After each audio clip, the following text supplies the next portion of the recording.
How are you guys doing? Testing, 1, 2, okay. Never be sure if this thing's working or not. We're going to start with the introduction from Mesilat Yesharim, Path of the Just by Rabbi Moshe Chaim Lozado. This seemed pretty appropriate.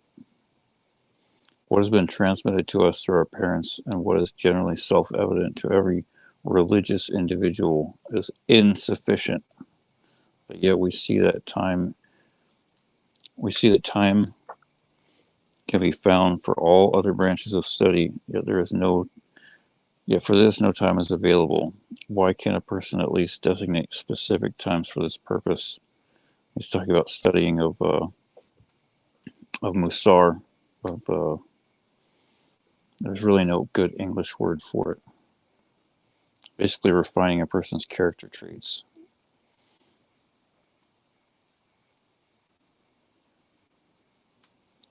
And contemplation and refinement and working towards perfection and divine service is what he calls it. Why can't a person at least designate specific times for this purpose that would not interfere with other studies and endeavors that he pursues in the remainder of his time?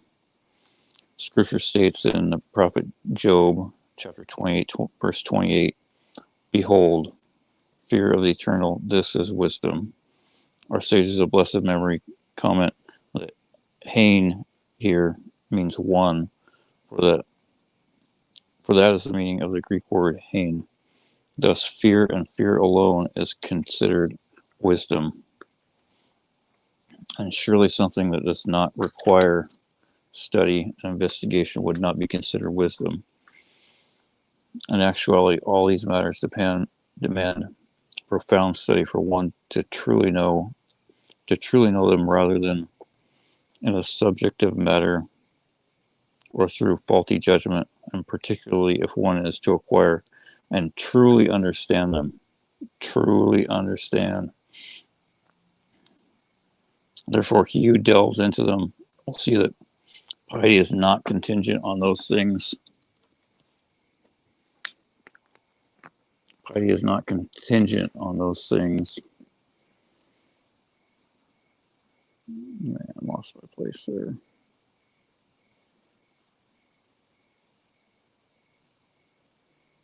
I'll start over. In actuality, all these matters demand profound study for one to truly know them rather than in a subjective manner or through faulty judgment, and particularly if one is to acquire and truly understand them.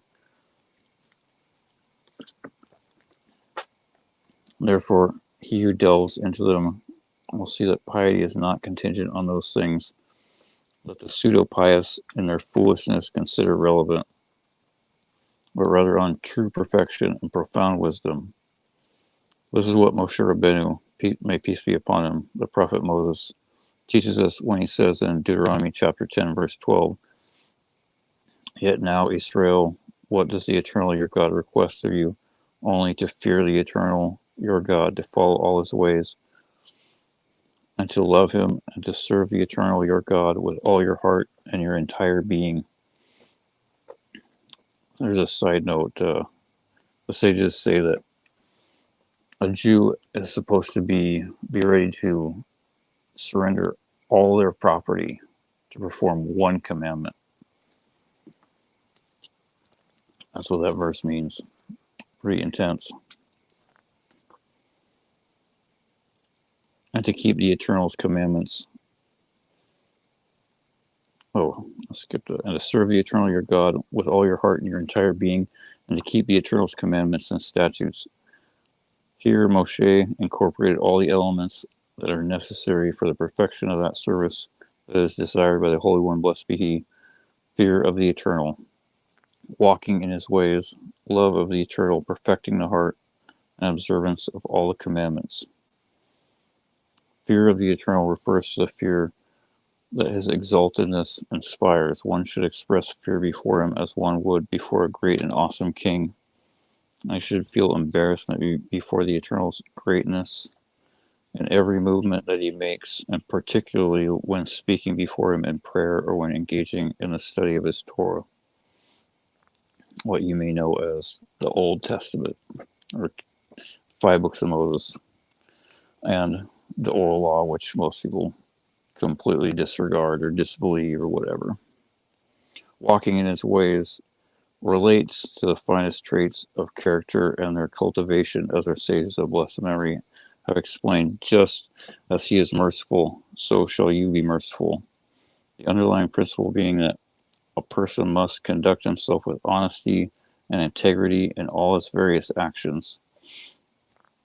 We learned that in last week's Torah portion.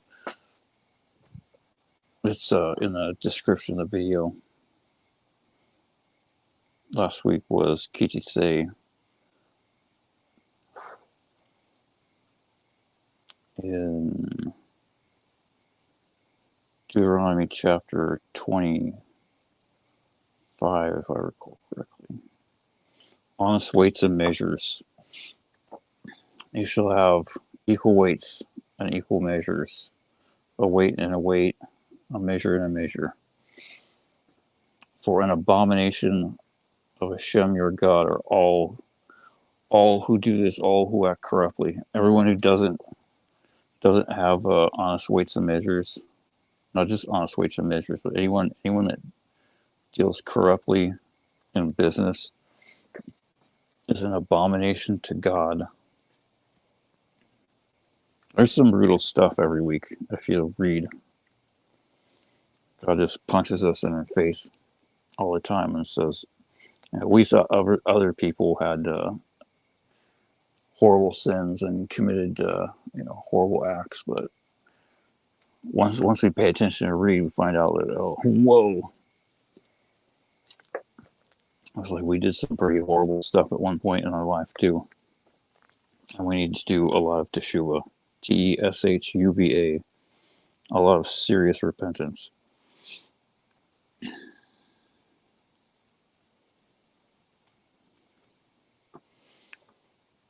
Walking in his ways relates to the finest traits of character and their cultivation, as our sages of blessed memory have explained. Just as he is merciful, so shall you be merciful. If the underlying principle being that a person must conduct himself with honesty and integrity in all his various actions, our sages of blessed memory summarize this idea as follows in Ki Tavo, chapter 2:1.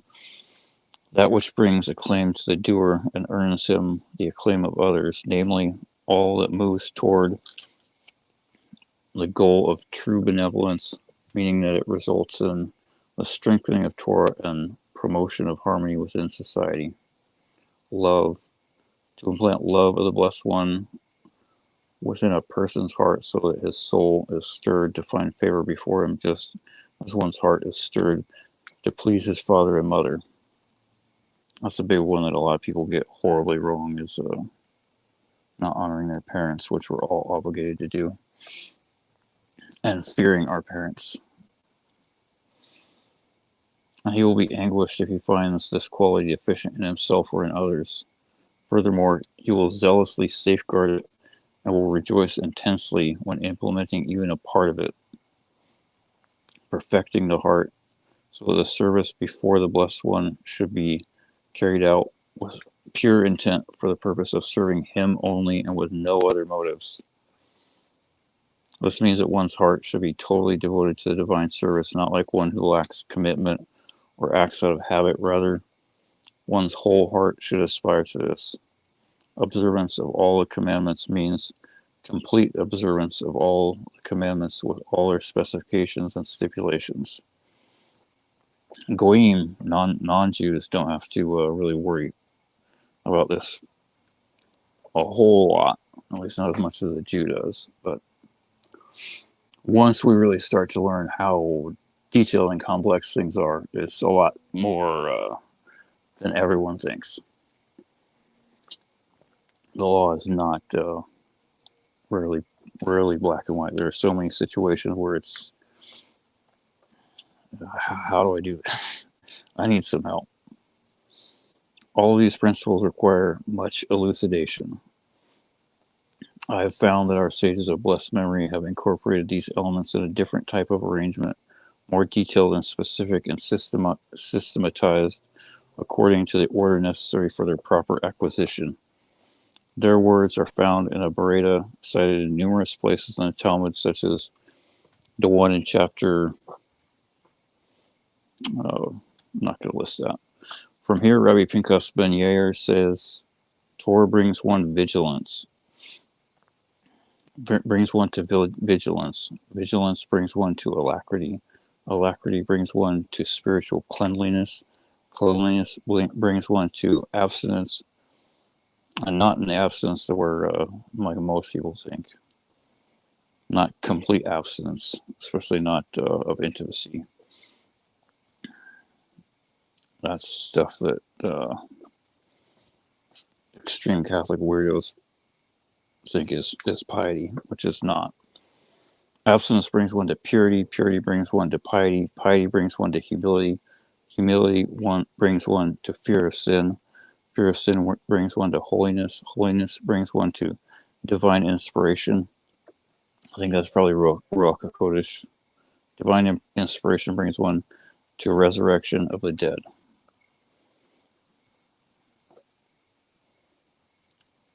And the amazing thing is this entire book, it's not super long, but it's pretty long.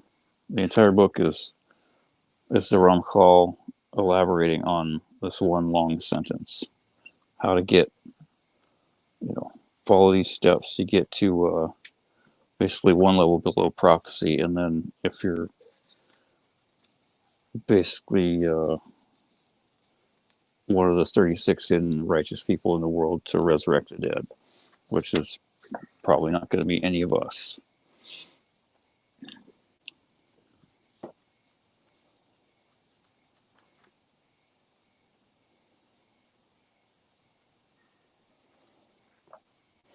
Anyway, that's enough of that for now.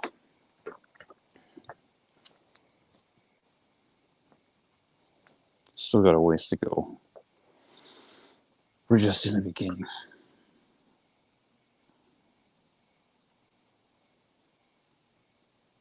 I uploaded that video because the one about the shovel. You shall have a spade among your weapons. That was I knew suicide was wrong, even though I didn't know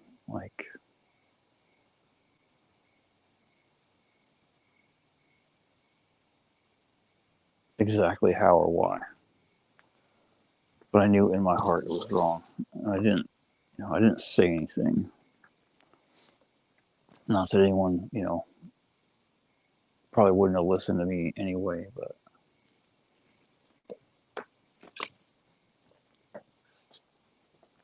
it doesn't matter if people won't listen. If you know something's wrong, if you know the truth, you have to say something.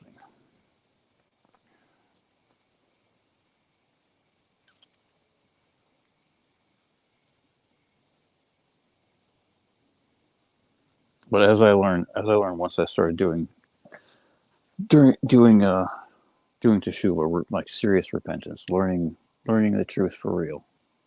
What does God really say? I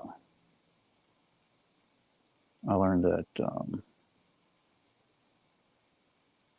most people have no clue what's going on whatsoever. There was a certain point where I figured out that I didn't.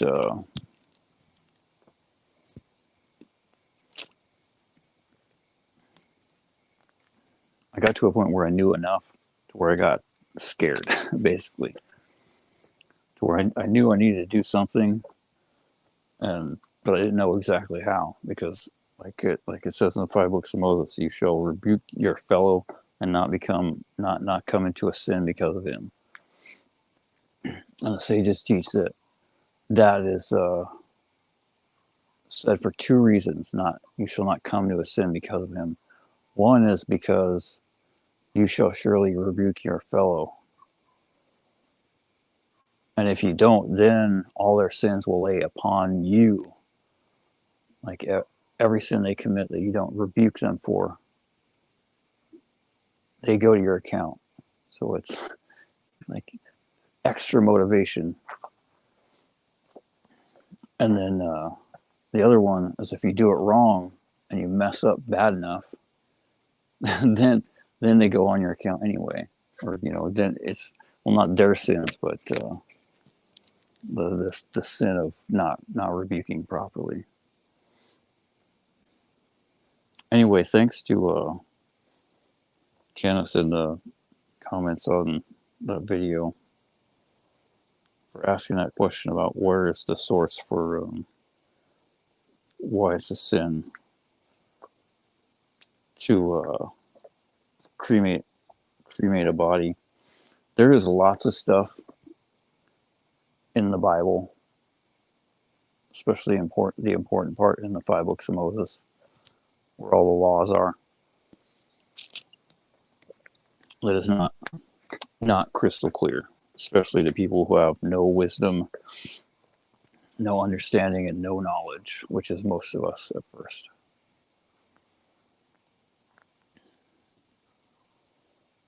That is why we need the sages, because we cannot trust our own minds. The amazing thing was I missed part of this that was in last week's Torah portion. In Deuteronomy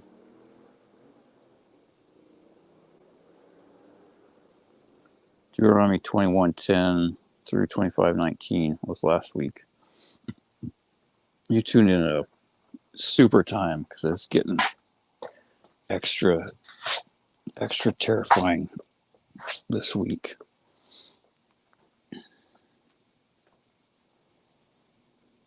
But this is the source that I compiled from a quick search, with God's help, of course. The body was taken from the ground. The Lord God formed man of dust of the ground, and must therefore be returned to the earth. Genesis 2, verse 7. This is expressed in the words that God tells Adam, the first man, for dust you are, and to dust you will return. Genesis 3:19. We hope we got that source right in the video. We make a lot of mistakes, though. This is reiterated. This concept is reiterated in last week's Torah portion, like I said. Deuteronomy chapter 21, verse 23, where we are commanded to bury the dead. The specific verse in there is about the commandment not to let a hangman,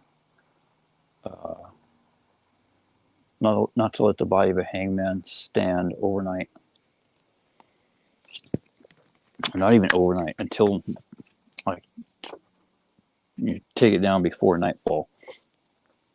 I know it's this isn't specifically in the verses. This is in what most people hate, if they know about it, is from the oral law, the Talmud. It's stoning only for the hanging is only for stoning for a death penalty when it's applied to blaspheming God's name or idol worship.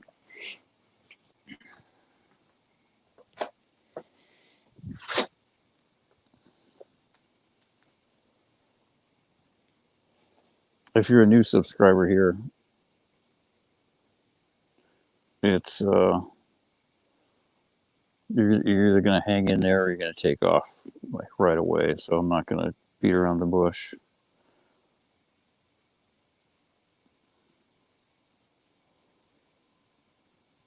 If anyone has the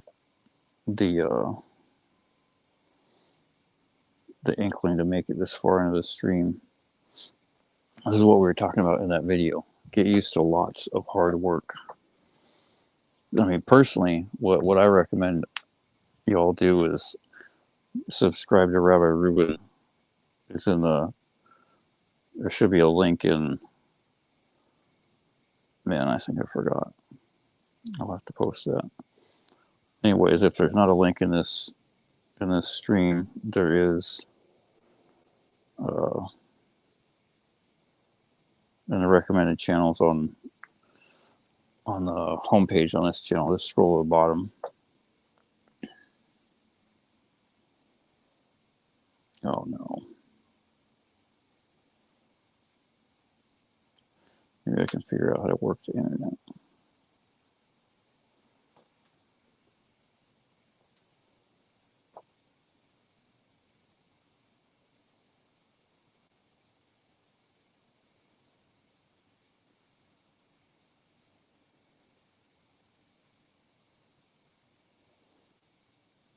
One thing is,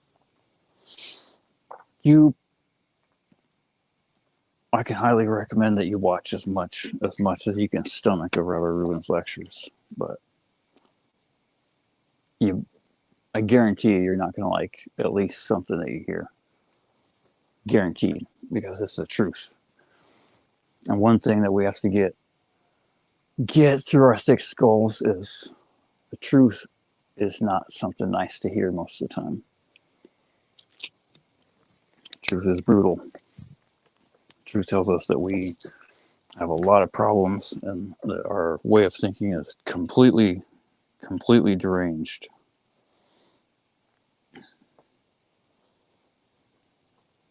At least until we start learning a lot.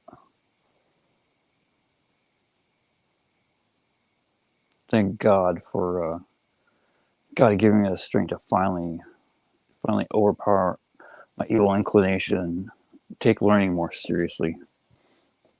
I cannot believe how much I've learned in the last year. It is amazing. Can't believe it took me my entire life just to get to the point where I was willing to finally admit that I was wrong and beg God for help. All it took was him crumbling me into little dust particles for almost 20 years, and then lighting the world on fire and shutting it down and threatening to bring a communist uprising before I really took it seriously. But there's going to be a video that the esoteric Christian symbolism, if you haven't already seen the short, I doubt anyone's seen that, but it's anyone that'll watch this. Anyway, let's get to God beating us in the face to tell us that we're completely wrong.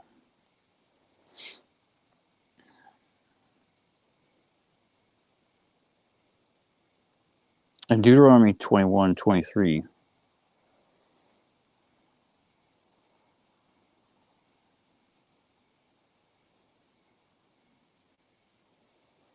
that's the death penalty for. It starts the chapter 21, verse 22, as the death penalty for idolatry and blasphemy, as stoning and then hanging. But as soon as the body is hung, like, let's say, as soon as it's hung, they take it right down, and then they give it a burial. Even though he was an idol worshiper or a blasphemer, and he cursed God's name, you still treat the body just like everything, every other body. Other than someone that's super righteous. Someone that's very righteous gets an extra level of respect and honor. But the body is this is the confusing thing for a lot of people, especially a lot of people that believe in the New Testament, is God says that man was made in his image. And most people think that, that means God looks like a man, which he does absolutely not. Rashi says that the Torah speaks in words that the ear understands, because that's all we got to really it takes a lot of learning and delving on a thing, and a lot of help from the Jewish sages to really understand what's going on correctly. The image that God is talking about that he made man in is the spiritual image, with the ability for what is called da'at, knowledge, the knowledge to know the difference between good and evil. That's what the image is. It's Tzelem Elohim, the image of God. What is how do you know that God is not, does not have an image or does not look like a man, like most people think, some like Santa Claus guy with a long white beard? Because God himself says it in Deuteronomy chapter 4, verse 15.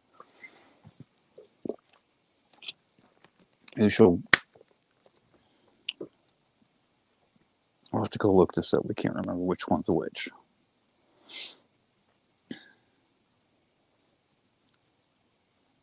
God has no image, no likeness of an image, no form. Deuteronomy chapter 4 is something that everyone that believes in the New Testament should read and delve over.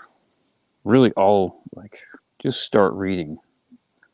That's what the practice of the Jews has been for the last, at least 2,000 years. I'm not sure 100%. As the entire 5 books of Moses is split up into weekly portions and read at a specific certain time every week. And the amazing thing is the sages in their amazing wisdom was obviously divinely inspired. As if a person delves into it and reads, especially with their commentary, we can see how everything that they say not only was right, but literally everything, we begin to see anyway, that everything that happens in the world is in the weekly Torah portion if we just look. Like last week, I didn't really study it that hard, but I study it more than most people, which is virtually no one studies it. Nobody studies it really. Like less than 1% of people that believe that the 5 books of Moses is, from God and divine. Barely anyone actually pays attention, especially not, reading every week. Once you start, it is amazing. And I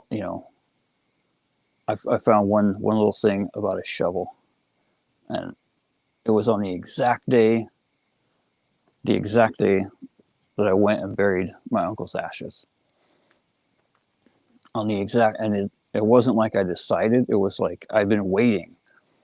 Last Friday, I finally texted my cousin and, got the motivation, overcame my Yetzirah to ask him, hey, since you're the executor of the estate, can I put your uncle in the ground, or put your dad in the ground and put him to rest, whatever is possible for someone that got cremated, which is extremely, extremely little, but it's something. It's as best that a person can do once that mistake has been made, which is, we just got to do the best that we can and learn some more and try to help other people not make those same mistakes.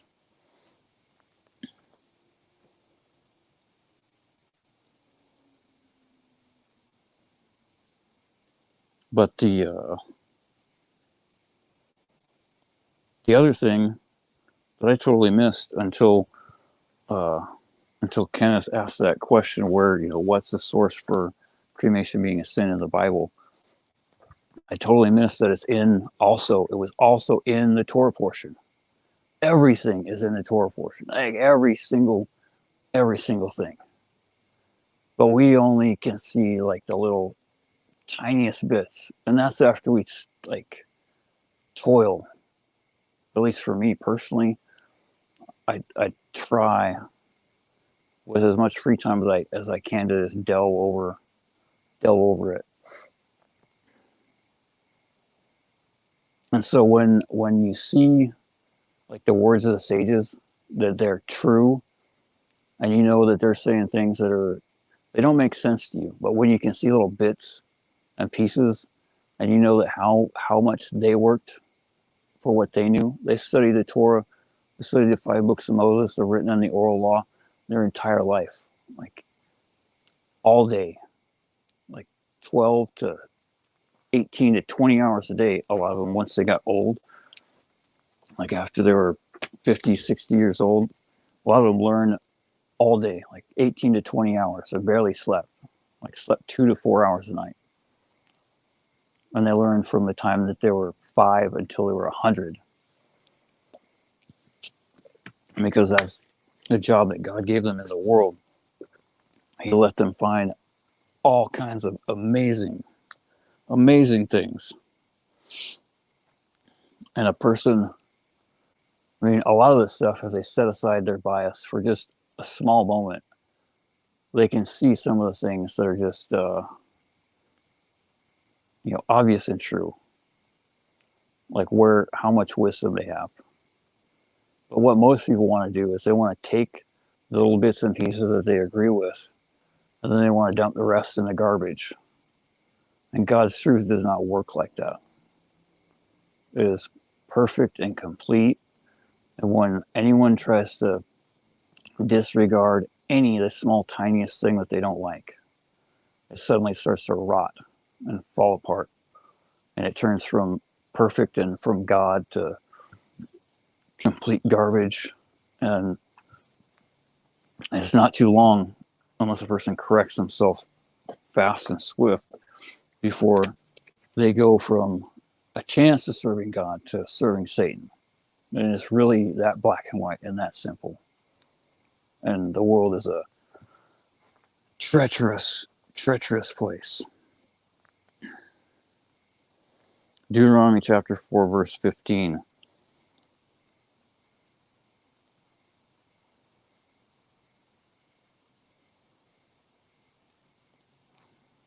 Hold on one moment. Sorry, this abomination of a translation has to go away here. Do not, if you're looking at a Tanakh, do not buy a JPS, anything at all. And really don't buy a Tanakh if you don't know what's going on. Buy a Chumash, buy Art Scroll Chumash. Anything from Art Scroll and Feldheim you can trust. JPS you certainly cannot, because they desecrate God's name openly. Okay. Oh, shit.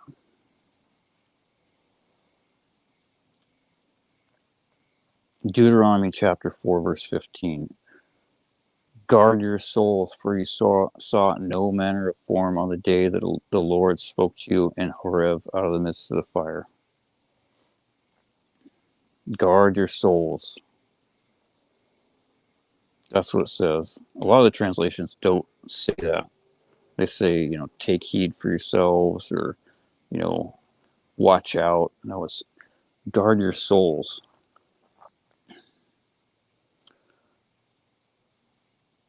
This is a really long Hebrew word. I'm not sure if we can pronounce it, but it's lenefeshotekum.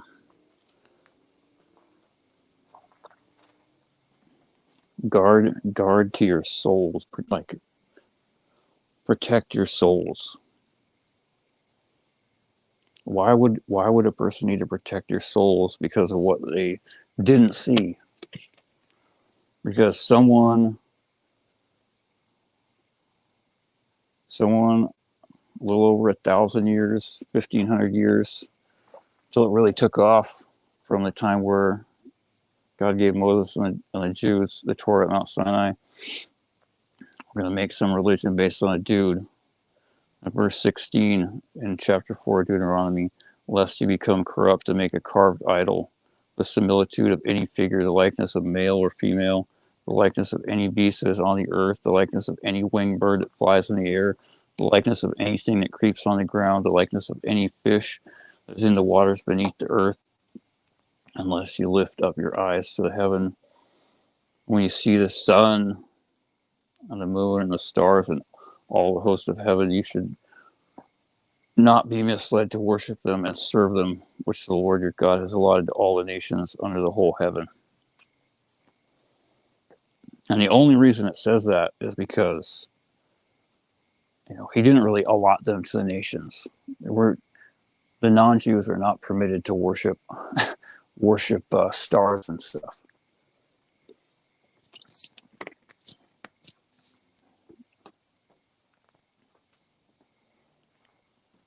It's just because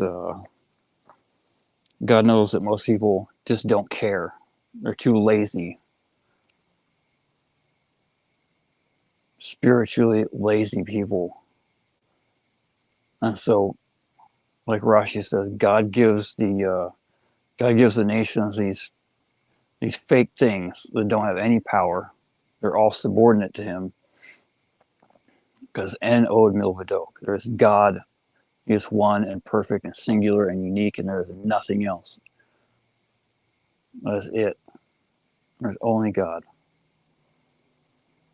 There's no Jesus. There's no stars. There's no sun. There's no moon. There's no Muhammad. There's no Buddha. There's not even us. Not even me and you. There's God, and that's it. The only reason anything exists is because he made it and put it into being.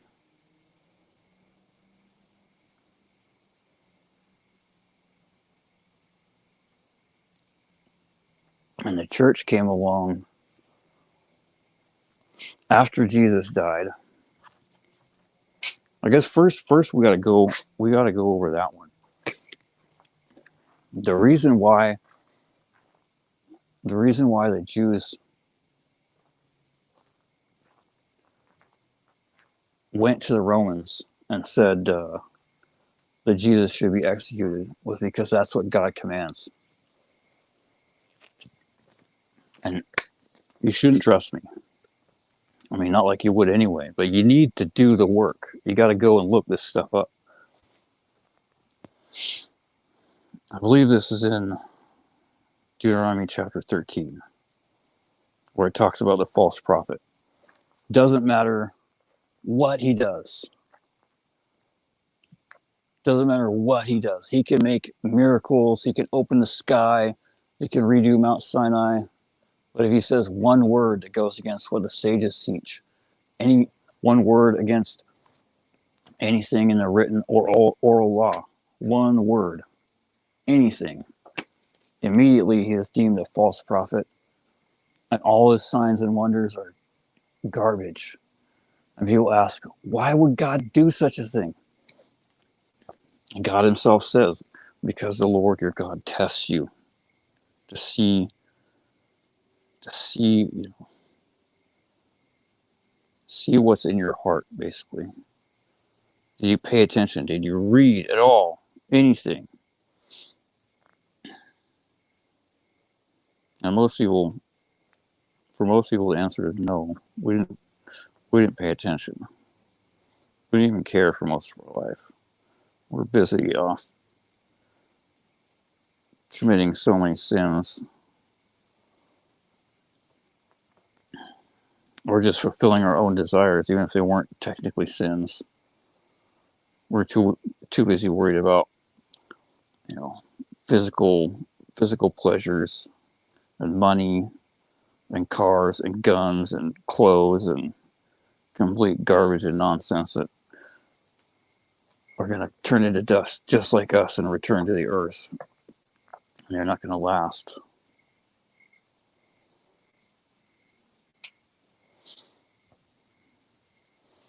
Yeah, it's Deuteronomy chapter 13, the false prophet.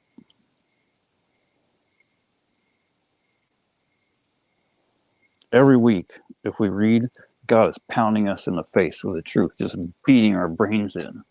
And we have two choices. We can completely ignore it if we actually look at what's going on and have any honesty in our hearts.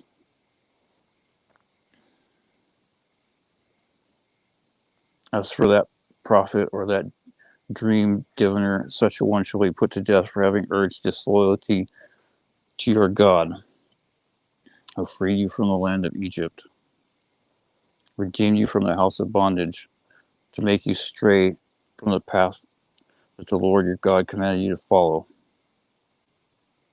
which Jesus certainly did.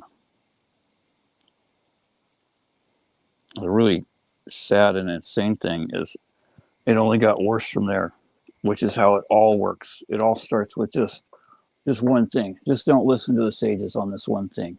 Just don't do this. Just don't do this.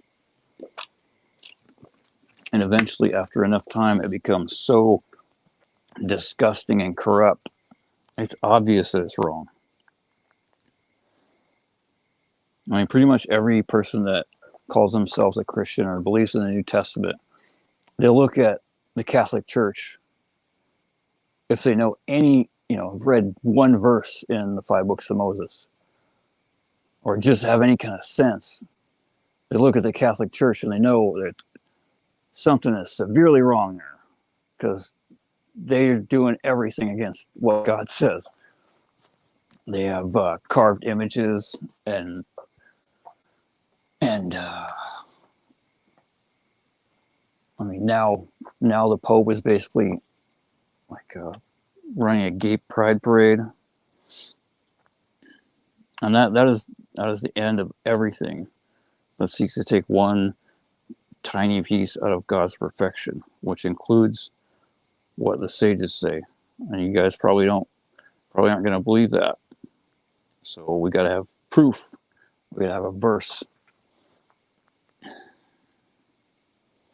First, let's get to the death penalty for Jesus, aka the false prophet. Deuteronomy chapter 13, verse 11, and you shall stone him with stones that he die, because he has sought to draw thee away from the Lord your God, who brought you out of the land of Mitzrayim, from the house of bondage. And all Israel shall hear and shall fear, and shall do more any such wickedness as this is among you.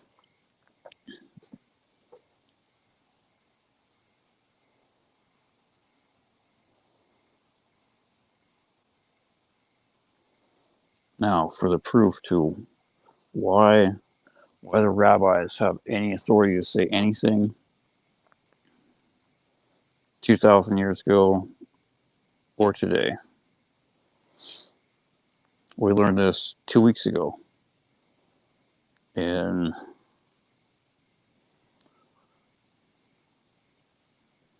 Parshat Shoftim. You shall appoint judges and officers.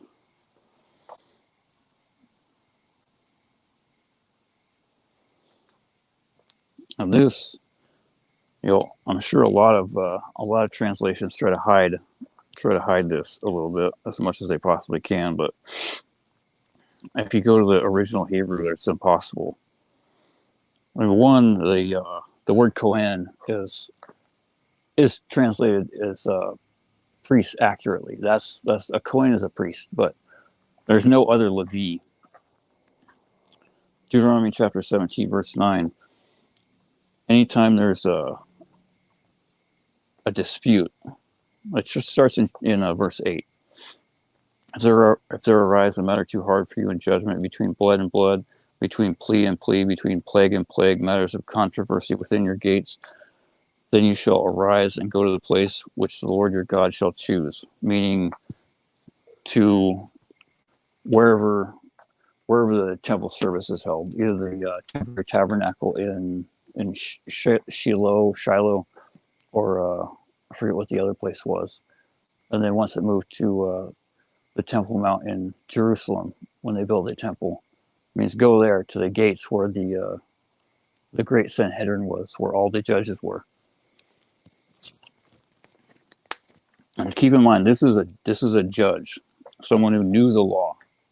like studied his whole life. It was a old man, most likely. And you shall do according to the sentence. Sorry, we skipped a verse. Verse 9. And you shall come to the priest, to the Kohen, to the Levi, and to the judge that shall be in those days, meaning then and forever, and inquire, and they shall tell you the sentence of judgment. And you shall do according to the sentence which they of that place which the Lord shall choose. And you shall observe to do according to all they inform you, according to the sentence of the Torah which they shall teach you, according to the judgment which they shall tell you, you shall do. You shall not deviate from the sentence which they tell you to the right or to the left. Meaning, even if they tell you right is left and left is right, you have to do exactly what they say. And this is from God through Moses. And Rashi says, needless to say, if they say right is right and left is left, you have to do it. But even if they don't, because the truth is so muddy that people have no clue. We can only trust a person who has toiled in God's law long enough and refined their character traits to where they have virtually no personal desire. Just like Moses did. Except no one's going to be like Moses. All we can do is try to get as close as possible. And that man, and the man that will act presumptuously, the judge, I will not hearken to the priest that stands to minister before the Lord your God, or to the judge. That man shall die, and you shall put away the evil from Israel. And all the people shall hear and shall fear and do no more presumptuously. Meaning, not only are you supposed to listen to the rabbis and the sages, you're supposed to be scared of what they say. Terrified, just like you're terrified of God. And that's probably going to sound really not true, really not right. Except it's right there in the verses. You cannot ignore it. There's no other way to read it if you have any shred of honesty or truth in you. And it's just like this every single week. God is just punching us in the face. Everything you thought was wrong. What were you thinking? Believe in liars your whole life. Didn't even do any hard work for yourself. Hope you guys are ready for some hard work. Are you guys ready for some hard work?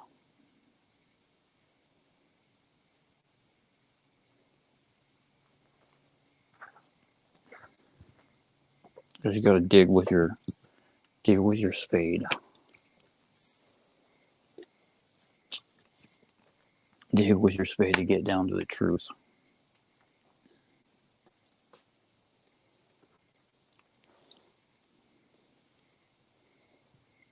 Just a moment, Gordon. I've been using for the Torah portion calendar Hebcal, but if you're trying to watch your eyes and not see immodesty, like be careful when you go there, because they put some not modest ads on their website.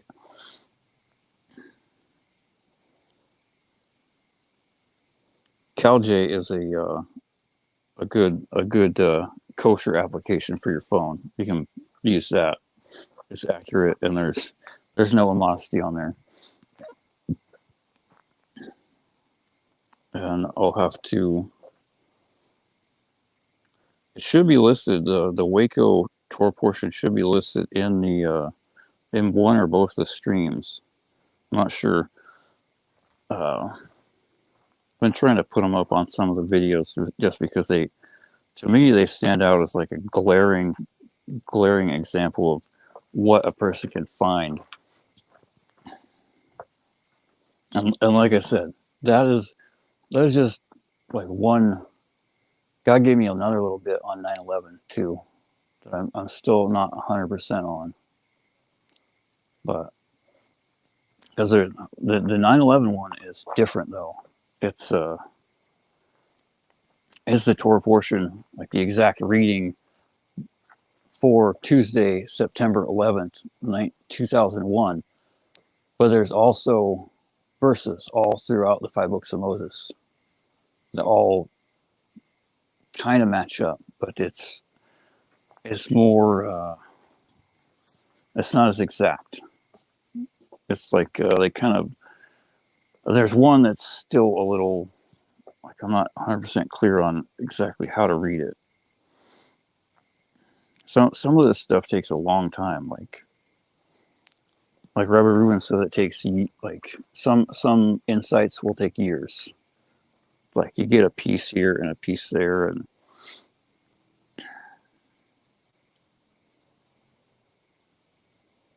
it slowly comes together.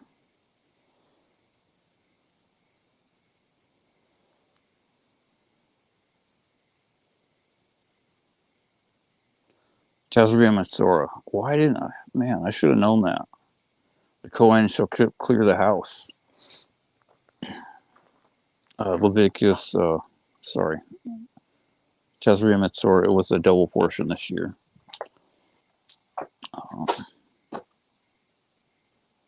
Waco.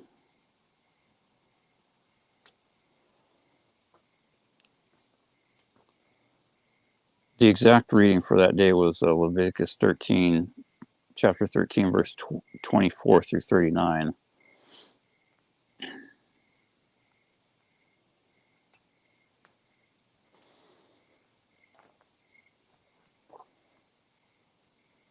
That was really amazing because it, like the whole Torah portion itself describes everything around Waco, like not just the event that day, but it describes like all the Branch Davidians. It describes how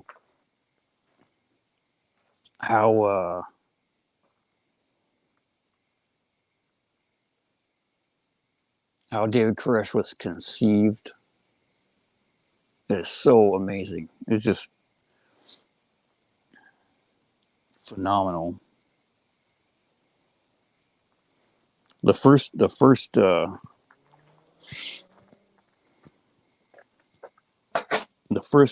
Torah portion, Tazria, is Leviticus chapter 12, verse 2. Speak to the children of Israel, saying, when a woman conceives and gives birth to a male. But the Hebrew, like the Torah portion is named Tazria, it's she bears seed. That's the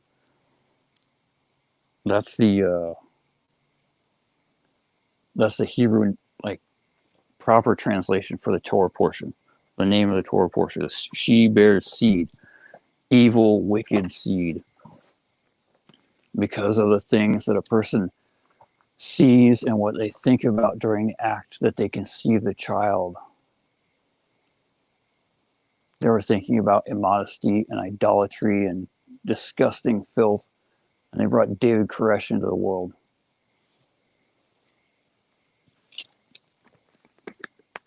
That's why Rabbi Reuben's Jewish Intimacy series is so critical for everyone to learn. If we're going to have any hope of ever bringing like decent souls to the world with any chance. I mean, that's not entirely true. It's just because everyone has the ability to see the truth.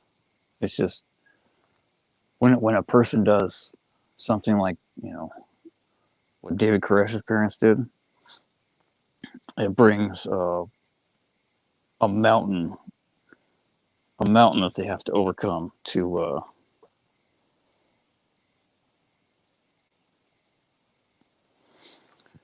do teshuvah and rectify their damaged soul. Just a moment. I'll try to get JCal or CalJ a CalJ link for you. I'm not sure. I would think they probably have it for both iPhone and Android.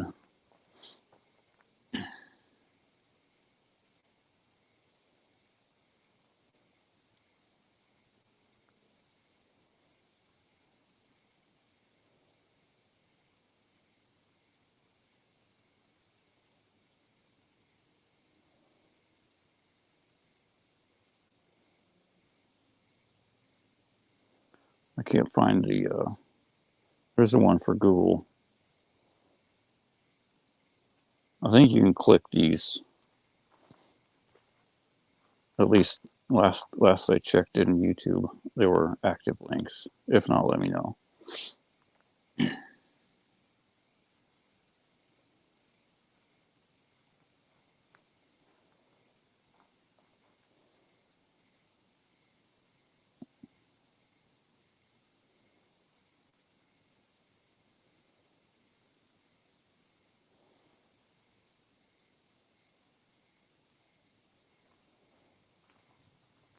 And it's you know, it's good to start reading the Torah portion however you can, like as soon as possible. What I started doing was like the what the sages teach and what I learned from Rabbi Reuben is we're supposed to learn it 3 times. We're supposed to read the verses twice and then the commentary once. And what I usually do is I read through all the verses as early in the week as I possibly can, because Rabbi Reuben says that's when a person gets their, like, all their blessings and divine assistance for the week is all in the Torah portion. And like at first I was like, that's cool. I didn't take it that seriously, even though I'd started reading the Torah portion already. But after a while, I started to like realize that I have to do it. I have to like read it immediately. Like, and when I didn't do it, it was like I couldn't get any real work done as far as serving God. Like all the serious stuff that I would try to be doing, I would just be going nuts and like, okay, I have to stop everything and I have to run and read the parasha. And this is how like you know what the sages teach is real and it's from God, because it's the only thing that really works 100%. Like you do what they say and you see the results. It's not instant, but after a certain amount of time, especially if you really want it, if you want to see it, and you put forth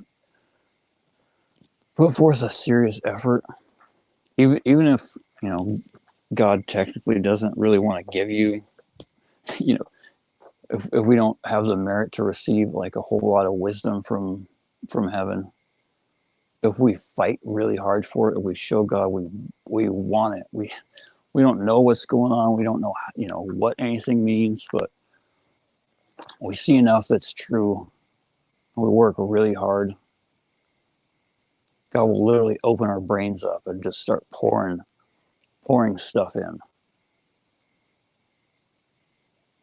It is so amazing. And the like literally mind-blowing thing is that whatever amazing things I found and experienced, it's nothing at all, because I'm a goy. Like if with God's help, when I convert, everything will open up like a million times more. Or like if a Jew does the same things that I do or I've done, they will get way more divine assistance, way more. And that is the baffling thing. It's like it's just amazing.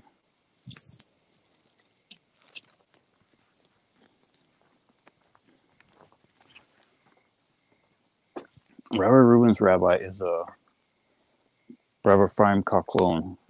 He lives in Israel, and his dad was a secular Israeli who was really into like martial arts and sports and like eating healthy and working out. and didn't really do anything according to God at all. And he, I think it was about 45 or so years ago, he got in a horrible car accident where his car pretty much got mangled, just totally shredded, and he got thrown out of the car. And it was like a complete miracle. He didn't have a scratch on him, like not a scratch. Thrown out of the windshield, and like nothing, not a scratch, not a broken bone, nothing. And from that moment on, he swore to God that he was gonna do teshuvah, he's gonna repent from his wickedness, and didn't know anything at the time. And he said he was going to commit his life to learning as much Torah and following God as he possibly could. And he did. He went through with it. And shortly later, him and his wife conceived and gave birth to Rav Ephraim.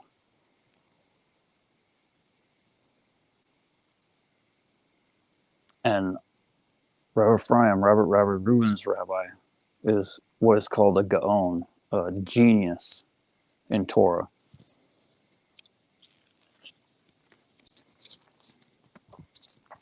He knows so much. It is phenomenal. People, like most people, think God's book is just the Old Testament. It is way more than that. The oral law is massive. The oral law is like, people say the Talmud and they think it's like a little book. It's like a giant set of encyclopedias. It's like 50 something books. They're huge. They're like 10 by 12 or 10 and a half by 11 and a half books. They're huge. They're giant books. And that's not even all of it. There's a bunch more after that. And then there's like all the other, like Rambam wrote Mishneh Torah, which is like how all the laws are supposed to be followed in his time, and all the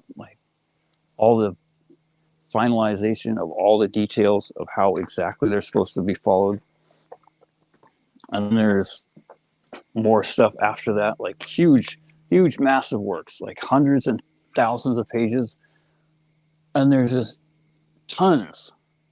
And he can sit there and give a lecture for like 2 hours on one verse, and he can pull everything from like 50 or 100 or 200 different sources from all over, from all these different books, from the 5 books of Moses, and from the Tanakh and the prophets and the writings, and all different places in the Oral Torah and the Talmud, and they all connect in like it's just amazing way.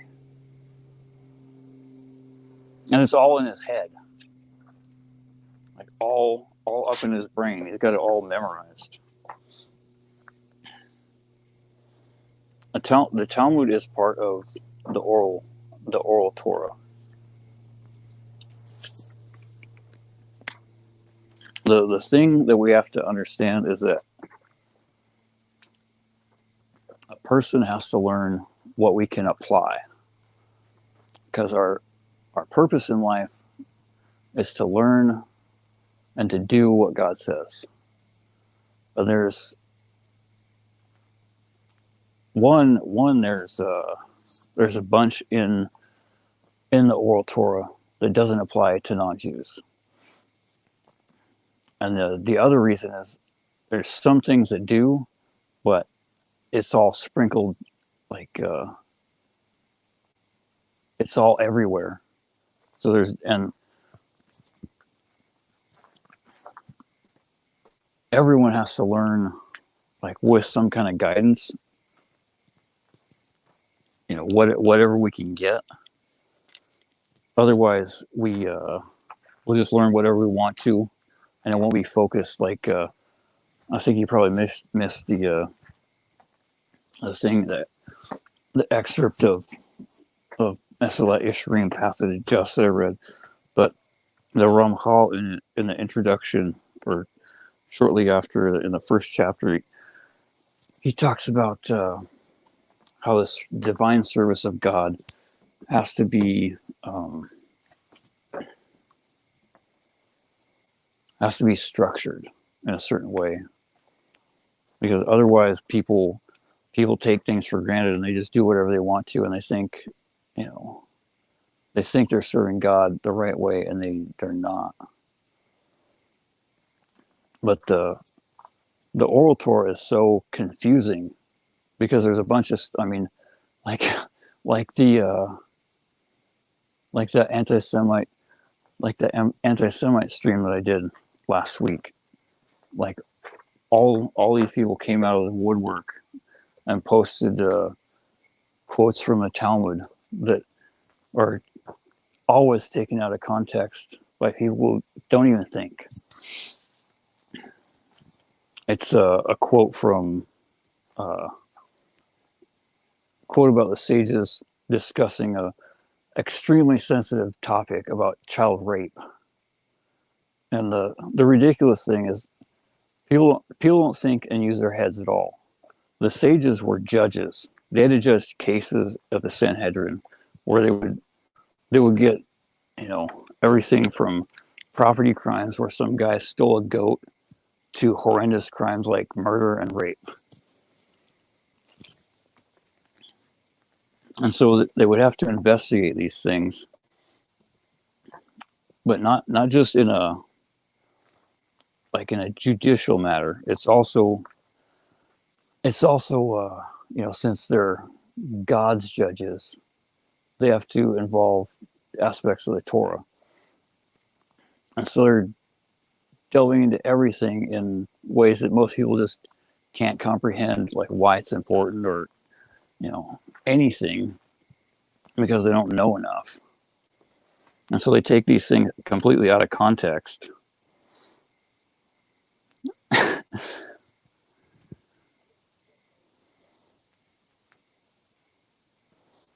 Yeah, some of it's in Hebrew. You might have to change. I don't know. Maybe it's different for. I'll send you a link for Hebkel. Just uh, I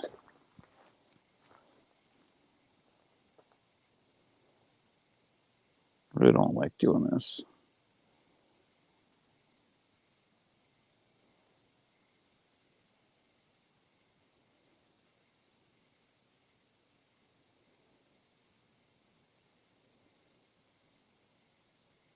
It took me a long time to be able to navigate anywhere successfully in, like, looking at all the Hebrew stuff.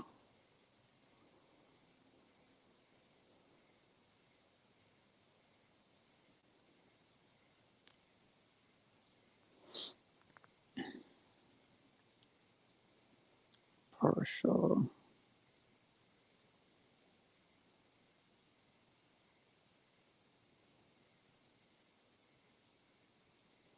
I can't remember how.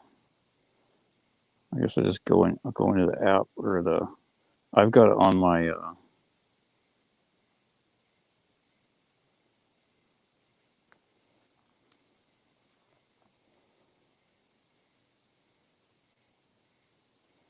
I've got it saved into my calendar on my phone.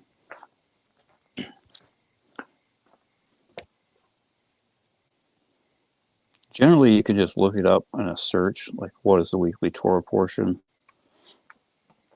Some sites, like I know Chabad is pretty common, but sometimes they get the Torah portion wrong.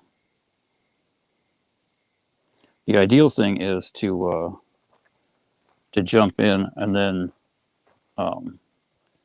keep track on your own. That way you don't have to constantly. It does help to have, you know, a reminder, though.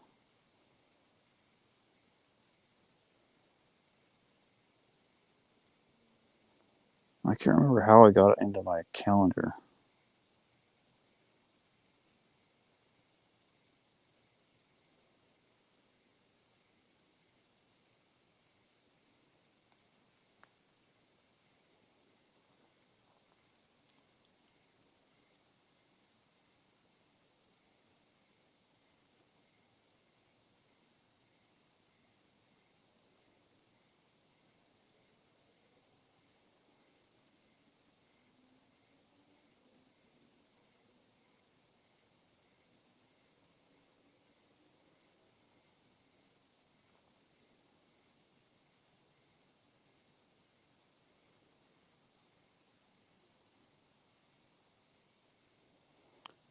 I can't figure it out right now.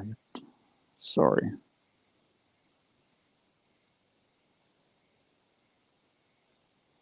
Okay, maybe this will work.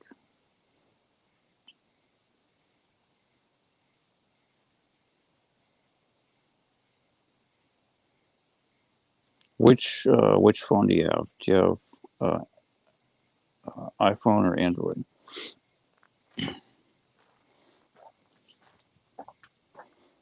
Robert Rubin has a good PDF on his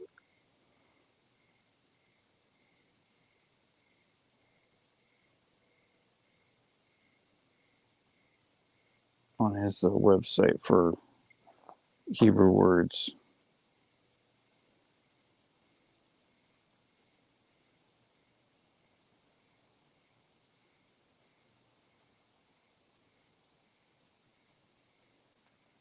All this stuff is God makes all this stuff really hard to find.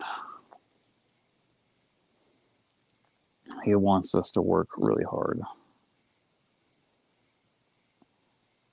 That's what I've been talking about, is we have to get used to hard work.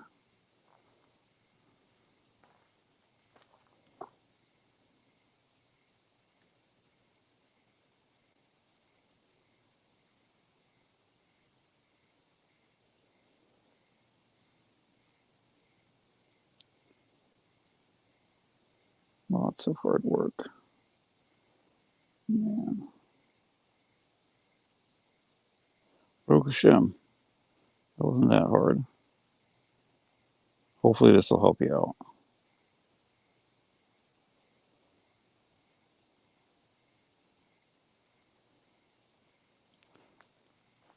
out. What is commonly referred to as the sages applies to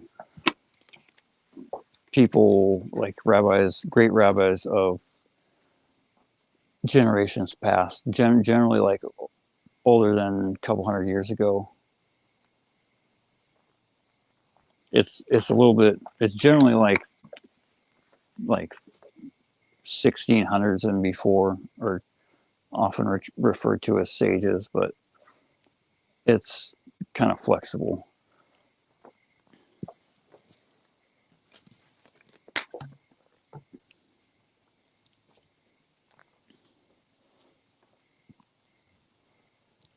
I'll get the Android version. Oh no, where'd it go? Looks like it deleted. Oh no, there it is. Okay.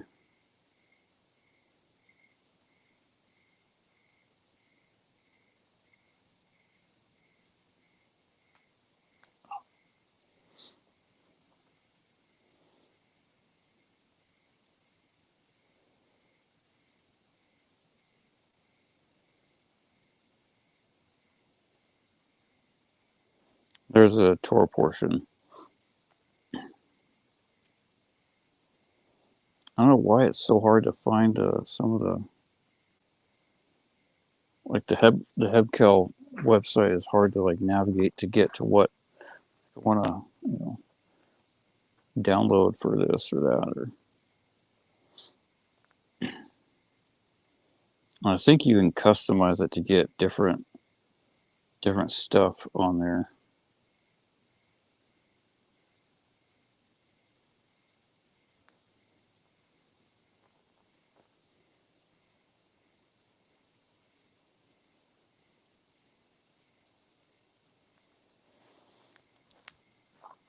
Anyway, this week is super scary. This week is Parashat Ki Tavo. It's one of the scariest Torah portions.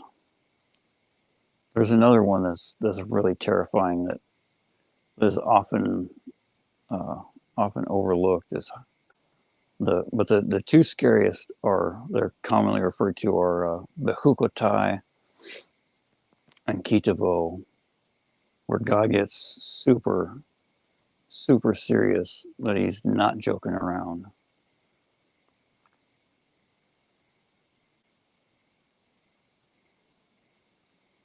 This week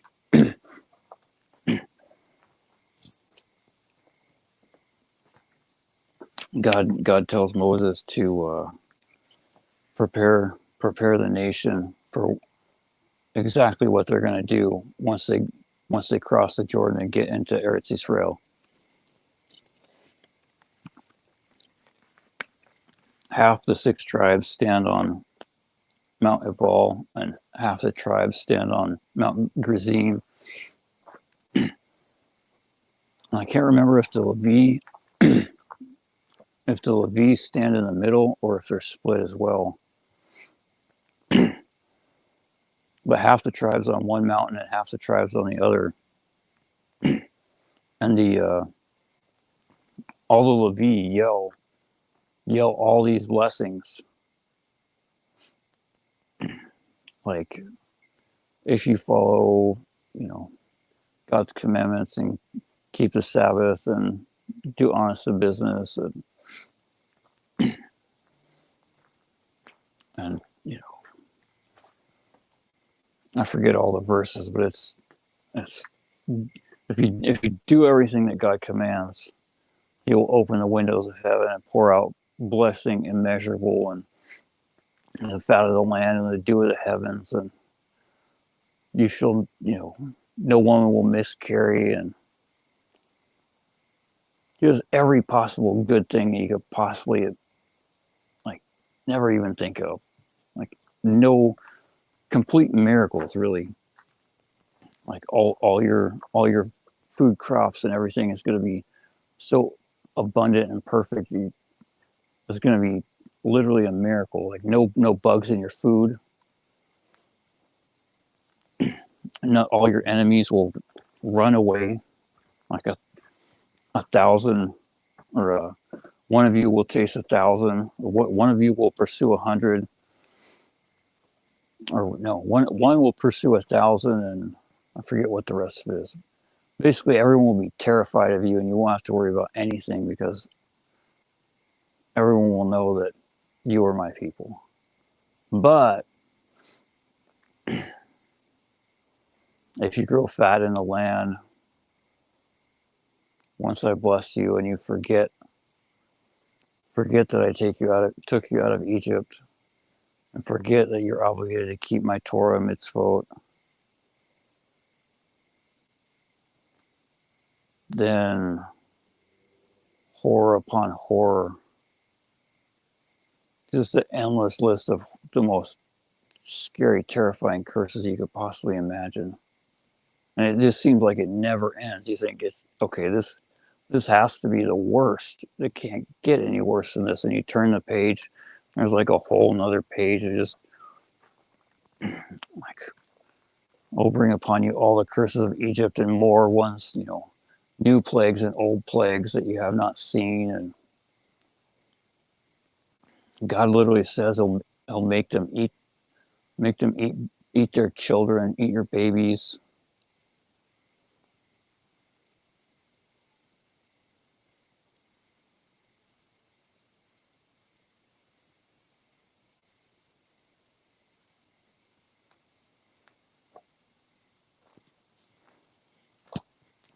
And stuff like this that's like solidified, or at least began the process for me that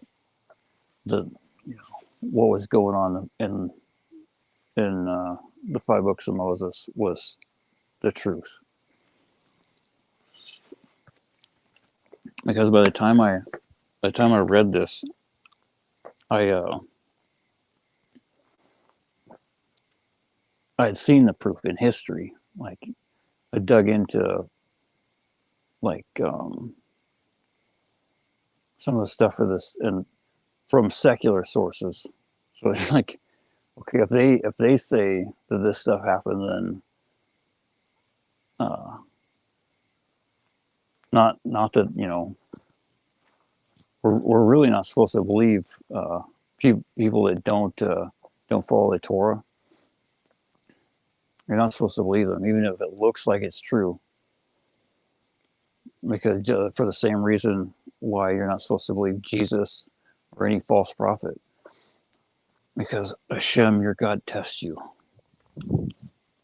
God will do all kinds of of crazy things.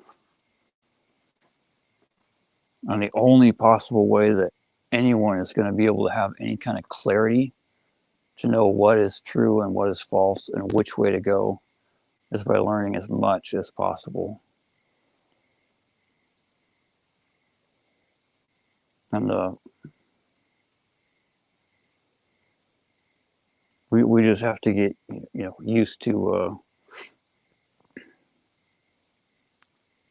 most of the time being right and everyone else being wrong, and seeing it happen like in slow motion in front of our eyes.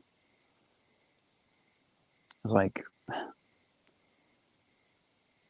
mean, there's no prophecy today. There is the potential to get close to it if we do a lot of like really hard work our entire life. We can get close to where God will give us little glimpses of things. But the Torah, God is so clear and repetitive with his fulfillment of his prophecy from the 5 books of Moses that you don't need to be a prophet. All you got to do is read the book, and you can see. It doesn't take you that long to figure out, like, okay, this is what it says, and when these things happen in like in the book of the end of the book of Genesis and the beginning of the book of Exodus. And like Egypt was a prototype. Anytime there's a bunch of Jews that move to a new place, God pours all the blessings into that nation, and then usually doesn't take too long before the nation thinks that they're the reason why they're doing so good. And then they turn on the Jews. Usually at the same time that a lot of the Jews kind of try to act like goyim and forget what they're supposed to be doing. And the goyim, of course, most of them never knew to begin with.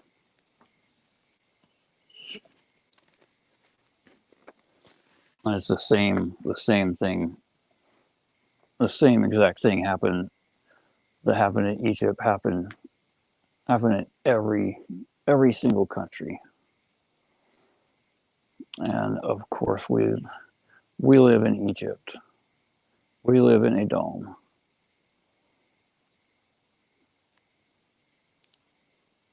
And unfortunately, most likely we're not going to be able to stop the next Holocaust that's coming. Because unless a bunch of people change a lot, or at least a little bit, or enough people change a lot to buy some more time to help more people wake up, it is for sure going to happen, because God promises, and God is trustworthy. That's why we have to fear his name, because God is trustworthy. If we read the 5 books of Moses, how can we not be absolutely terrified? Jesus didn't change anything at all. As if he did, that would mean all the stuff that God says is going to happen wouldn't happen anymore. But that, of course, did not occur, along with a million other reasons why Jesus is not God or the Son of God or anything other than a false prophet and false Messiah.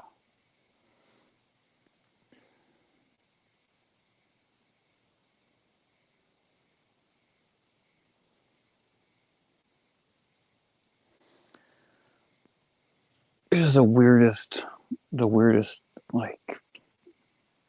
place to be, like, to feel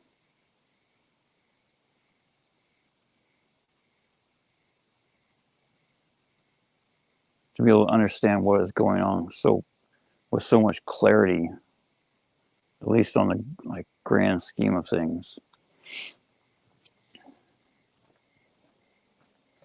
and to feel so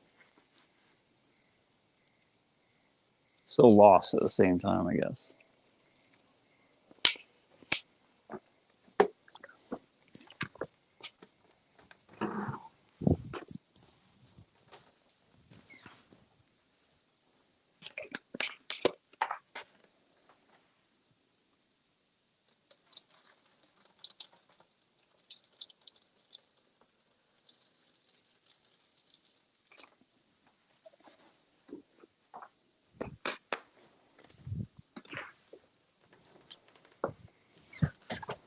Sorry, I had to get some water.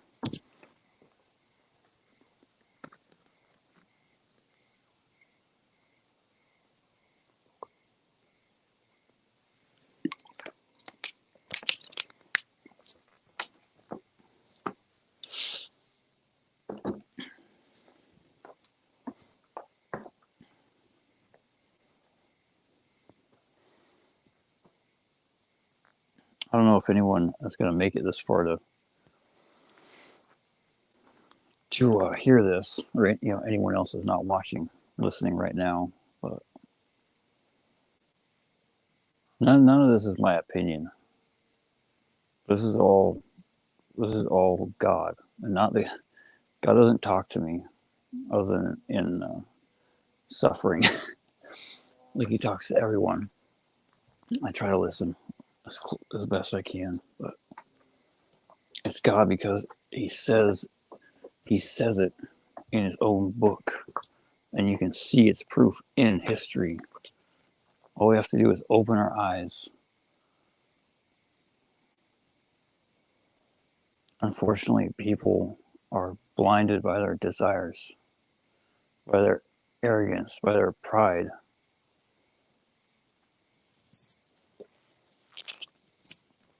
By their laziness, by their bad midot, by their bad character traits.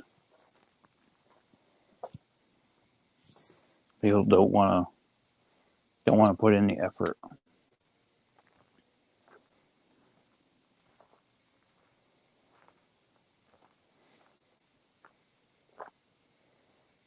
And so God gave them Christianity or atheism or whatever cope. All kinds of conspiracy theories. God gives everyone the tools to fulfill whatever they desire. They desire to run towards lies and tell themselves that it's really the truth. He gives them all the delusions that they could possibly want and all the excuses, and it all looks and sounds so real and so true. And they only wake up, unfortunately, most of them at the gates of hell, at the gates of Gehinnom, once they start to feel the intense burning heat and smell the sulfur. The really, truly arrogant people, they don't wake up, they don't repent until they're inside Gehinnom. Even at the gates on the way there after their court trial in heaven, they're still so haughty, so completely deluded and in denial. But like the sages, there's an argument from the sages that they say that one sage says that even the arrogant don't repent, don't do teshuvah at the gates of Gehinnom. Or no, he just says that even the arrogant don't repent, and another sage comes and clarifies his statement. He's technically right if he's talking about that, up until the point where they're inside. When he says inside Gehinnom, everyone does teshuvah. Everyone sees the truth. Then, when it's too late, when they're burning and they can't get out, there's no mercy, there's no excuses, there's no nothing. I mean, really, once we leave this world, there's no mercy. It's over. This is the world for mercy. This is the world to work hard. This is the world where we earn our bread. But everyone is so busy digging their own grave.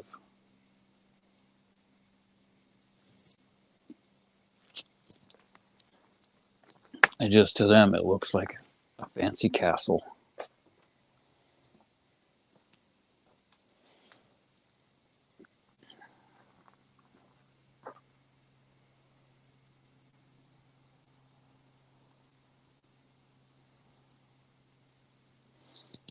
I'm still here too. That's good, you're here. From last week's Torah portion, see, there's stuff that, like, every week there's so much that we, no matter who you are, that's what Rabbi Reuben says. If you didn't learn something that applies to you, that you need to change, you weren't paying attention. Deuteronomy chapter 22, verse 5. A woman shall not wear the garment of a man, and a man shall not wear the garment of a woman. Anyone who does so is an abomination of HaShem. So, like, pretty much every woman that wears pants, and most guys that wear pants now, because they wear skinny jeans and other kinds of, like, weird dazzled clothing and skin tight shirts and all kinds of nonsense. Or let's just say that this applies also to men who overly groom themselves like a woman, like excessive eyebrow tweezing and trimming and, shaving parts of the body that aren't supposed to be shaved. That's one thing that is critical in order to, like, I wish I would have been able to fight my Yetzirah earlier on and accept the stuff that Rabbi Reuben said about not wasting seed. Like, he has a video called, I think it's The Science of Sleep. It is really good. But he talks about this stuff through all the lectures at some point or another. He'll bring all of it up over and over again. But not only does a man need to not look at pretty much anything he doesn't have to, and even then, like, look like, hey, how you doing? And then look past them while you're saying that, and then look down at the ground, like Rabbi Avigdor Miller. That's all. Says the concrete is something that we should study. The cement is a wonder. He says God made the concrete so we could walk on it and look at it and examine it and think about it while we're walking around. And also walking, look. The sages say one of the great things is to have Torah thoughts in our head, like, all day. So even when we have to go somewhere for whatever reason, we have thoughts that we can think about to occupy our mind of holy things.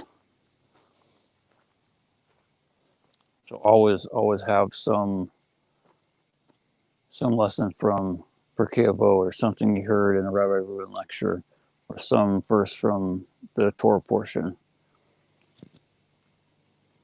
Always be thinking about something.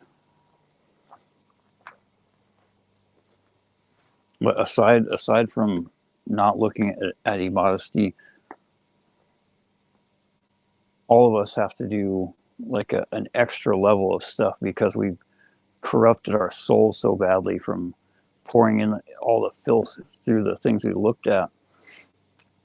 It takes a long time to get to the point where a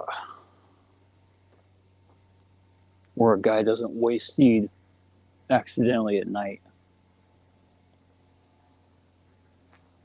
And it's like Rabbi Reuben said, you have to get to the point where you're not comfortable with yourself, like where you feel certain things or like you don't want to touch yourself. Not no skin to skin contact, especially not, you know, on areas of the body that are usually covered. Like this, you know, most manly guys are going to think this is pathetic and, you know, not manly, but they're going to go to hell. If we do this, we're hopefully not. I started sitting down and go to the bathroom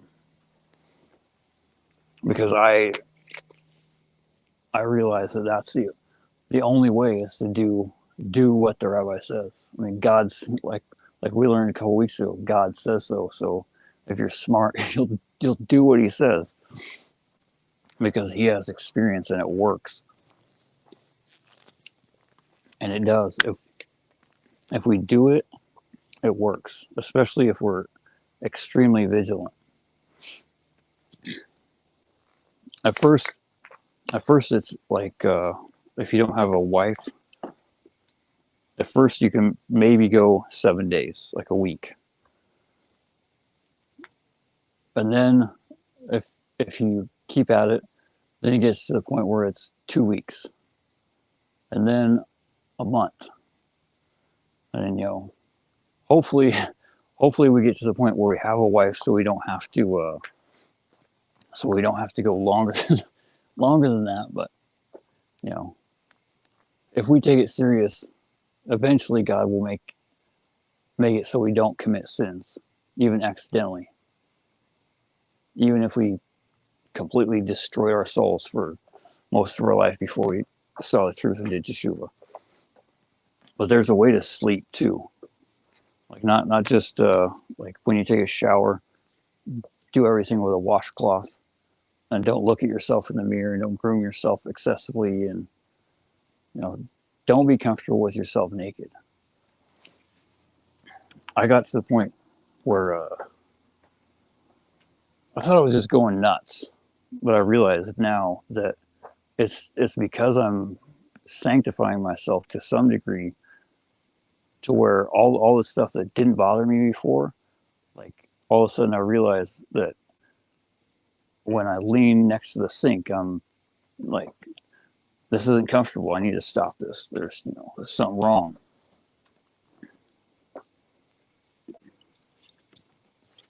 And it's just kind of weird, especially at first.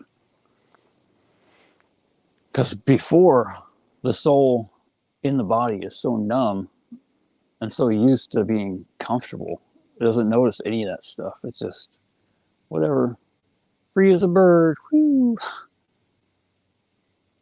Then when you try to purify yourself to a certain point, there are certain things that like become little challenges and roadblocks. But as far as sleeping goes, you do not want to sleep on your back or your stomach. You want to sleep on your side. I think it's you want to sleep like you want to go to sleep on your right side. Yeah, right side first, and then if you wake up in the middle of the night, roll over to your left side.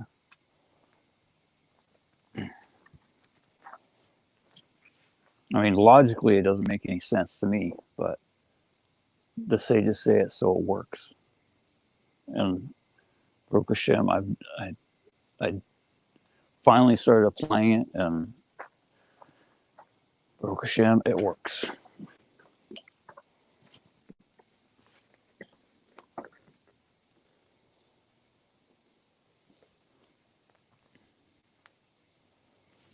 And that is the real key. The real key to wisdom, understanding, and knowledge.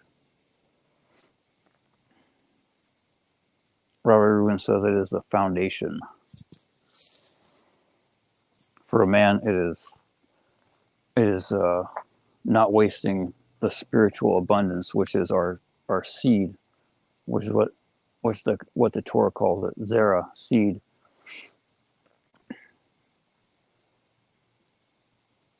And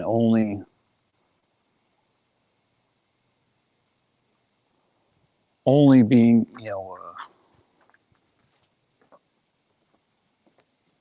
where it's permitted with your wife in a way where there's a possibility, some possibility to have a child.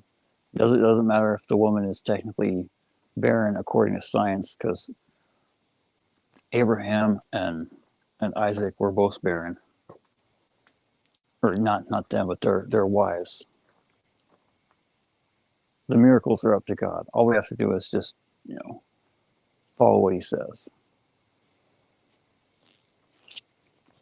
And for a woman, it's dressing and acting modest, which is going to be not something most women want to hear.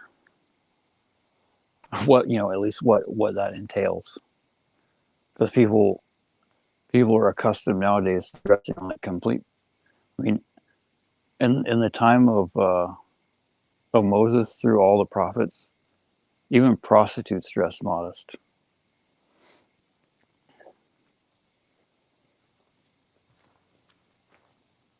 Nowadays, it's God help us all.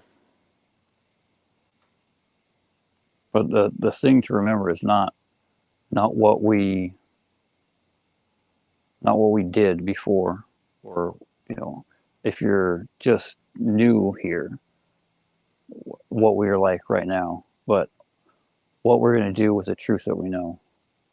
Are we going to dig down and ask God for the help to apply what we learn, or are we going to just keep ignoring reality, or not even look, just listen to every excuse the evil inclination wants to tell us, that it can't be that serious. God can't be like that. Or look in His book.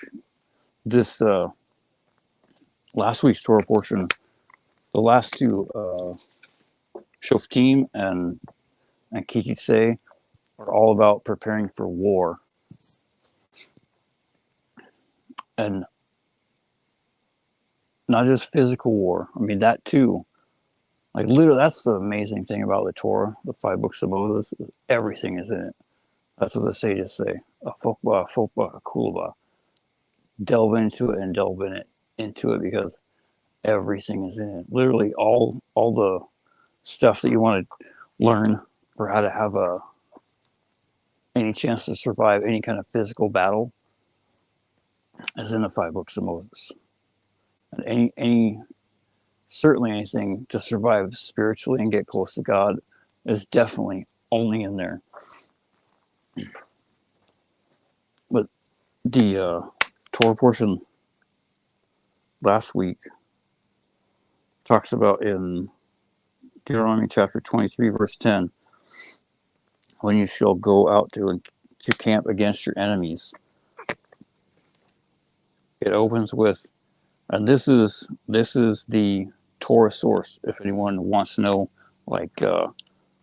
whether God considers nocturnal emissions, like wasting seed accidentally at night, let alone during the day on purpose, a sin. This is the passage. It's multiple verses. When Rashi says on the verse, when the host goes forth, then keep yourself from every evil thing, because the Satan accuses men in time of danger. And literally, the Satan will take a person's actions that are reckless or careless in a time of any dangerous act, and he will prosecute us in heaven. And if we do something stupid, we will usually oftentimes earn some horrible misfortune. And then in verse 11, if there be among you any man that is not clean by reason of uncleanness. See, that's how modest God is, how modest the language of the Torah is, which is how we must try to emulate as much as possible if we're going to sanctify ourselves and get close to God. What it's talking about there is Rashi says by night. Scripture speaks of what usually occurs meaning, when a man has not been with a woman for a long enough period of time, and he has, a dream, which if you're not aware of what that dream is, to give you some motivation, a dream is not just a dream. A dream is not even if it's your wife in the dream. It's not your wife. It's not your girlfriend. It's not the woman that you saw at the store. That woman is the Satan's wife. That's Satan's wife. And she comes to every man's dream, tries to entice him to waste his seed.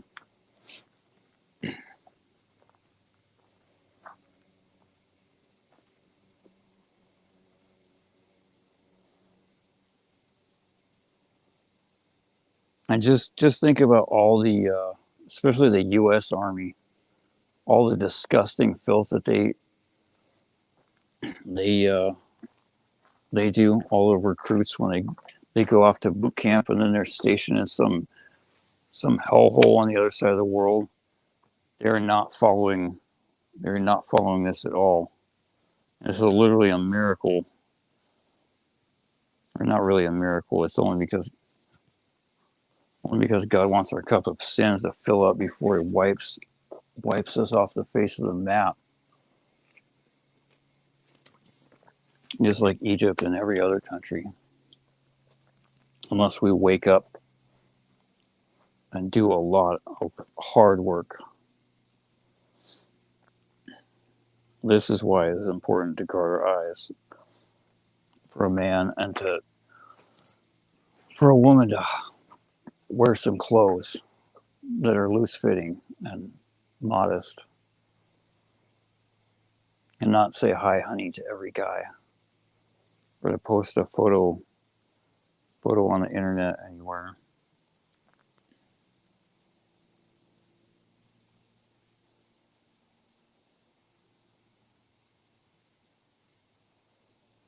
The end of last week's Torah portion in chapter 25, honest business leads to good things, and not honest business leads to attacks by Amalek.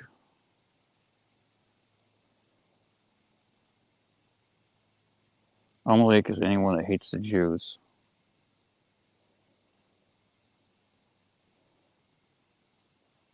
Chapter 25, verses 17 through 19. Remember what Amalek did to you on the way when you were leaving Egypt.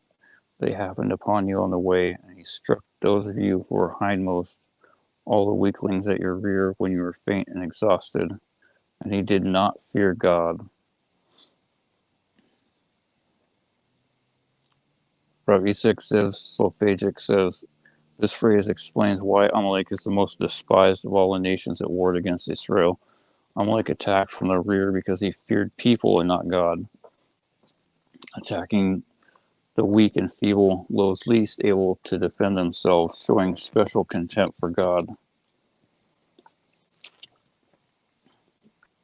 Some of the commentators say they pay special attention to the word that he happened upon you on the way. That is a character trait of Amalek, where he attributes. I say he. It's a character. Now it's a people, or not a people, but a character trait that many people have. Everyone, let's just say literally everyone has a little bit of Amalek in all of us, but some people fully embody it to the most. And it's not just people that hate Jews, like someone whose DNA test says that they're 100% Ashkenazi Jew. It's they really hate the Torah. That's what they hate. They hate God. They hate God's law, and they hate people that follow it. They hate it. They just cannot stand it. God makes war with Amalek from generation to generation. until one day, in the end of days, after the war of Gog and Magog, God is going to wipe them all out completely. Millions and millions and millions of them. And the sages say a bunch of Jews are going to be counted among them. All the wicked Arab all the rabbis that desecrate God and tell people it's okay to commit millions and millions of sins. Ones that invite Christian pastors to their synagogues and do everything with their enlightenment philosophy, mind, and way of thinking rather than according to the Torah.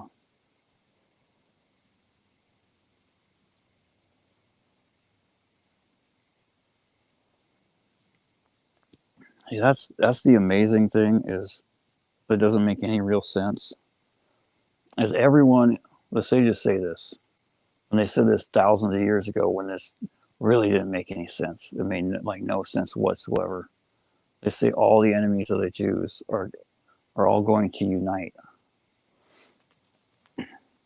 and they may not all 100% unite, like in a kumbaya way, but they're for sure going to unite and all fight against righteous Jews. All of them. Like all the Christians, all the Muslims, all the atheists, all the wicked Arab rabbis, all the Zionists. They're all going to turn and fight all the righteous Jews that keep God's Torah. So if you are among any of those people, currently anyway, you are Amalek. And you need to do some serious research into the 5 books of Moses. Start reading a lot and beg God to help you see the truth and move as far away from where you currently are as you possibly can get ASAP, because no one knows when God is going to flip the switch and turn on the murder button. It could happen tomorrow, or it could take another 100 years.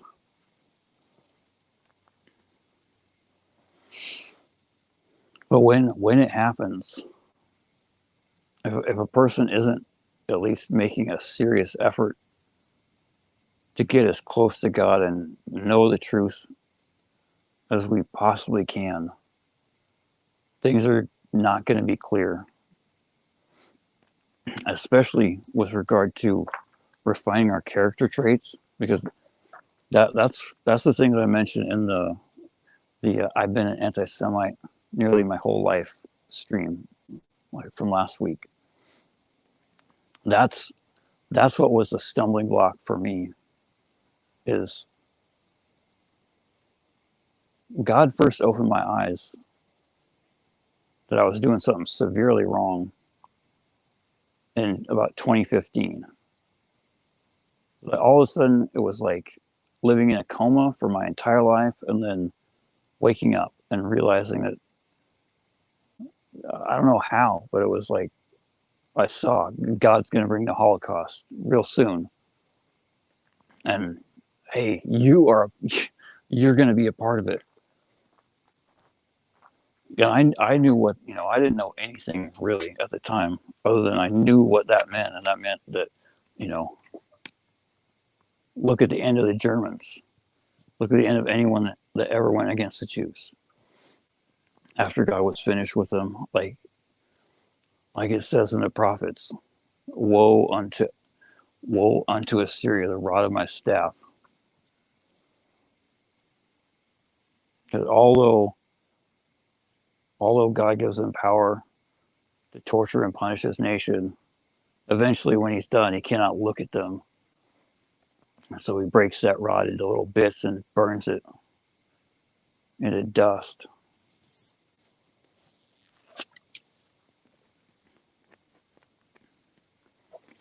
And that's been the end of every single nation ever in human history that ever went against the Jews. So that's why it's 100 and whatever countries, however many times that they've been kicked out of, and yet they're still here. Makes absolutely no sense whatsoever, other than because they're God's kids, and no matter how much they screw up, He's never going to destroy them ever. He's never going to exchange them. He's never going to change His mind, because God is trustworthy. With any God who changes His mind, you can't trust. And therefore, people wouldn't listen to Him. People wouldn't follow Him. And if I know that, certainly God knows that. I mean, it's completely ridiculous. No one even thinks about anything for most of their life. We just go through life like a complete zombie.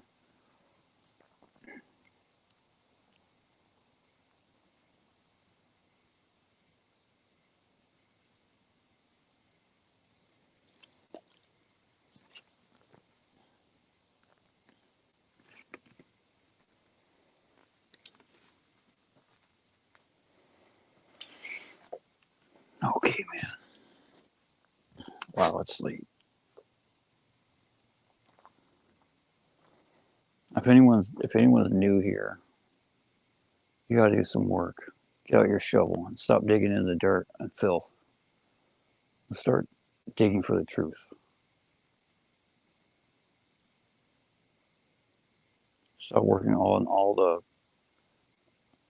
the nonsense of this world, all the money and all the cars and all the guns and all the food and all the gold and all the Bitcoin or whatever pipe dream that you got in your head that you think is going to save you or feed you or protect you or whatever. It's all a complete illusion.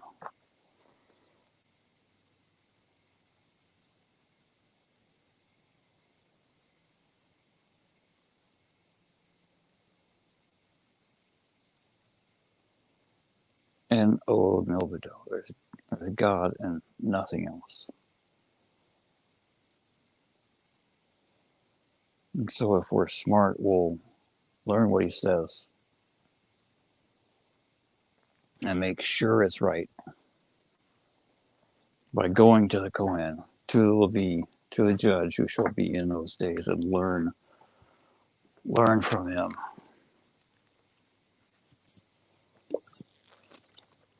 That's the amazing thing about Rabbi Reuben, is he's the only person I've ever heard say, look, you shouldn't believe what I say. You shouldn't believe what I say. You should look this stuff up. Go look it up. I tell you a source, write it down and go, maybe I'm lying. Maybe I got it wrong. I mean, it's your soul we're talking about.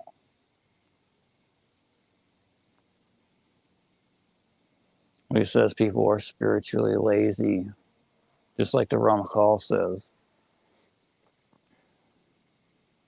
everyone, most of our lives, we're so spiritually lazy. We have so much energy to do so many other things other than dig for the truth. Once we wake up and make just the smallest amount of effort, God literally, especially right now, you guys have no idea how fortunate and blessed you are. If you do something and take it serious, God will literally just pave the way for you. One thing we all have to keep in mind is that we cannot stop. This isn't like anything else. You can't learn a little and then and then everything's fine. It's forever. It's the way God made it, because it's the only way we'll, like He says, you got to stick to what he's saying. As people have short memories and short attention spans, and we're ungrateful by nature. And as soon as we start doing some good things and God gives us something good, most of the time we grow fat and kick and forget where all the blessings came from.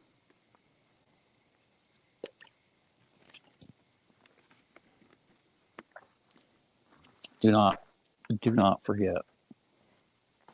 Just keep doing more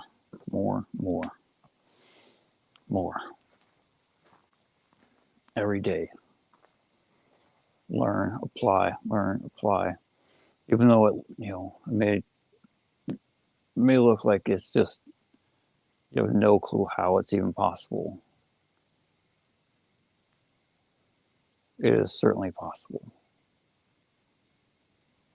God gives us all the tools, everything that we could possibly need.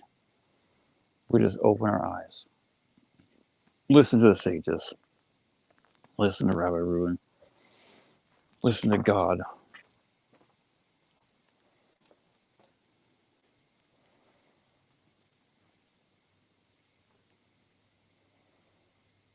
May God grant us all the assistance that we need,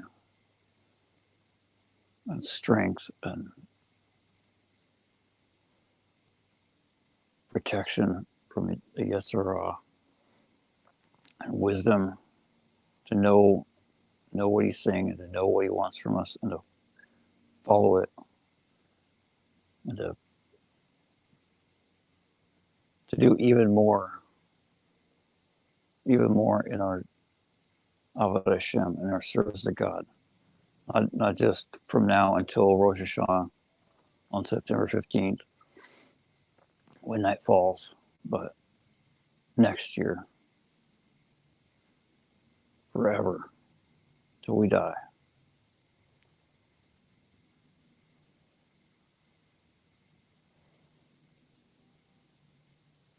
Talk to you guys soon.